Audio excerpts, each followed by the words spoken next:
بسم اللہ الرحمن الرحیم الحمد للہ رب العالمین والصلاة والسلام علی سید الانبیاء والمرسلین وعلی آلہ واصحابہ اجمعین۔ فارسی گرامر کورس کا دوسرا سبق، درجہ متوسطہ درس نظامی APC پروجیکٹ۔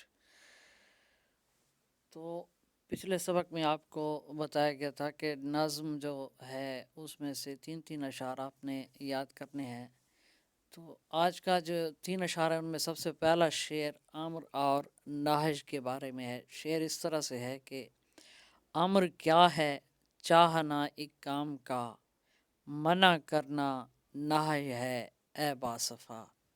اس میں ایک لفظی غلطی بعض اوقات بعض طالب علم کرتے ہیں، منع کرنا نہیں کہہ دیتے ہیں، نہیں یہاں پہ نہیں ہے، نہج ہے، ہا بھی ساکن یا بھی ساکن۔ ایک تو اس کا خیال رکھنا ہے، دوسرا یہ بتایا یہ جا رہا ہے شعر میں کہ امر کیا ہے، یعنی امر کی تعریف۔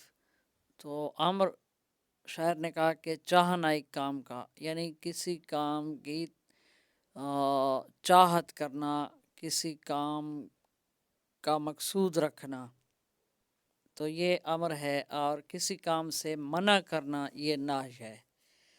کسی کام کا چاہنا یہ امر ہے اور کسی کام سے منع کرنا یہ نہج ہے۔ اس شعر کو بھی یاد کرنا ہے، امر کیا ہے چاہنا ایک کام کا، منع کرنا نہج ہے اے باصفا۔ اس کے بعد ہے فاعل اور مفعول۔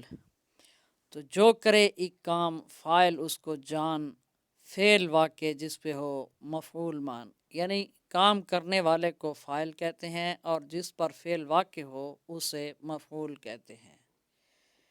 اس کے بعد اشتقاق سمجھایا جا رہا ہے کہ کلمہ سے کلمہ جو پیدا تم کرو، اشتقاق اس کا ہے نام اے نیک خو۔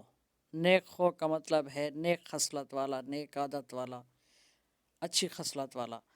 تو شعر کا مطلب ہے کہ کلمہ سے کلمہ پیدا کرنا، اسے کیا کہتے ہیں؟ ایک کلمہ سے دوسرا کلمہ بنانا، اسے کیا کہتے ہیں؟ اشتقاق۔